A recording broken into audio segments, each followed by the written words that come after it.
Hello दोस्तों, मैं सुमन रानी एक बार फिर एक नई वीडियो के साथ आपके सामने आई हूँ।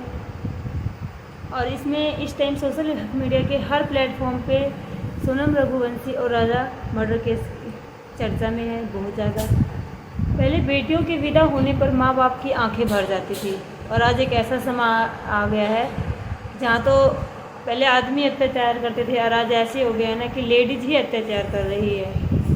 शादी जैसे पवित्र रिश्ते के नाम पे भी कलंक लगता चला जा रहा है। जिस रिश्ते पे सबसे ज़्यादा लोग भरोसा करते हैं उस रिश्ते पे ही लोग उंगलियां उठाने के लिए मजबूर कर दे रहे हैं। ऐसे ऐसे कांड हो रहे हैं। लेकिन अब बेटों को सौंपते समय माँ बाप की रूह कांपने लगती है, क्योंकि अब दूल्हा बनकर निकला बेटा क्या पता किस समय कफन में लिपट जाए, इसको कोई नहीं जानता है। कभी कभी पहले मुस्कान रस्तोगी ने जिस तरह से अपने पति को मर्डर में मारकर उसके टुकड़े टुकड़े कर कर सीमेंट में जमा दिया था, ठीक उसी तरह मेघालय की सुनसान जो वादियाँ थी वहाँ पर जाकर सोनम रघुवंशी ने अपने पति को खाई में पूरे की पूरी एक प्लानिंग के साथ में अपनी पत्नी को मर्डर केस में उसने मारा अपने पति को। कातिल कोई बाहर से नहीं आया था, कातिल उसी सिंदूर में छिपा हुआ था जिसे प्यार का प्रतीक माना जाता है। राजा की शादी की तैयारियों की तस्वीरें देखकर मन से उठता है कि बहन के साथ जो ट्रांजेक्शन वीडियो बना रहा है, पत्नी के जिस तरह सिंदूर लगा रहा है और जिस तरह से वह मुस्कुरा रहा है, उसे देखकर मन में ये सवाल उठता है, ईश्वर अब तो किसी पे भरोसा भी नहीं किया जा सकता, खास करके शादी जैसे पवित्र रिश्ते पर भी। क्योंकि शादी एक जन्म का नहीं, ये 7 जन्मों का बंधन होता है। ऐसा कहानियाँ और पुराने लोगों में, हमारे ग्रंथों में ऐसे सुना है, परंतु यहाँ पे तो क्या कहते इन सब चीज़ें एकदम झूठी निकल रही हैं एकदम। यानी कि एकदम ऐसे लग रहा है जैसे फिल्मी दुनिया चल रही है यहाँ पे कि आज शादी की और कल ही मर्डर की प्लानिंग कर दी, कुछ ऐसा देखने को मिल रहा है। तो उस शादी में आपको प्यार मिल जाएगा, अगर राजा जैसी किस्मत हो तो अखबार की सुर्खियां बन जाएंगी। अगर सोनम जैसी वाइफ मिल जाए किसी भी लड़के को, या मुस्कान जैसी कोई लड़की मिल जाए जो ड्रम में काट के कर दे, तो शादी जैसे रिश्ते लड़के तो एकदम, और माँ बाप खुद डरने लगेंगे कि हम अपने बेटों की शादियाँ पता नहीं किस डायन से करने जा रहे हैं, कि हमारा बेटा क्या पता किस पल किसी ड्रम में से टुकड़े कटे मिले, या मेघालय जैसी खाई में ले जाके मारा हुआ मिले। शादी 7 फेरों के बंधन से कहीं ज़्यादा 7 वचनों का फैसला बन गई है।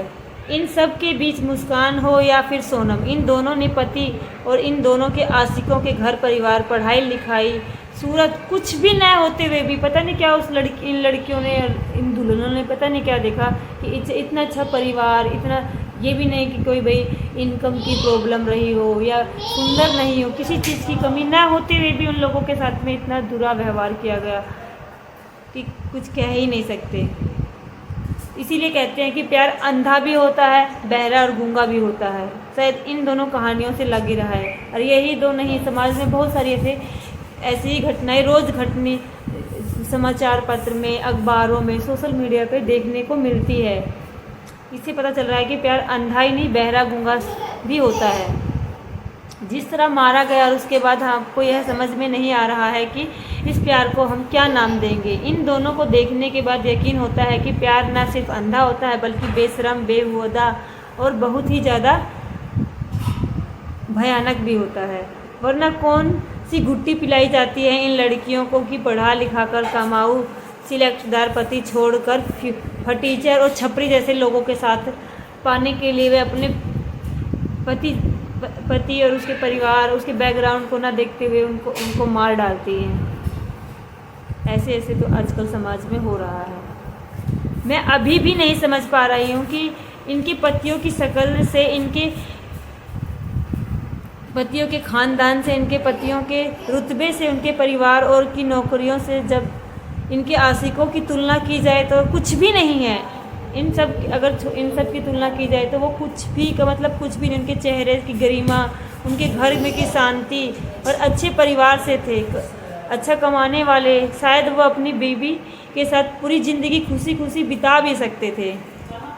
उनके पास ये कई नंबर, एक नंबर के नशेड़ी, छपरी लड़के और आवारा, ये यूँ मान लो कि जो इनके ये लड़के थे, इनके अंदर किसी चीज़ की कोई ऐसी कमी नहीं थी कि कोई भी ऐसी वो नहीं थी खूबियाँ। फिर भी पता नहीं क्यों लड़कियों ने मर्डर किया अपने पतियों का, सब कुछ होते हुए भी। जब सोनम की शादी हुई 11 मई 2025 में इंदौर, राजा रघुवंशी अपनी दुल्हन सोनम के साथ फेरे लिए। उसके बाद उसने फेरे लिए फिर वह हनीमून पे घूमने गए, जैसे सोशल मीडिया पे भी दिखाया जा रहा है, प्लेटफॉर्म पे भी दिखाया जा रहा है।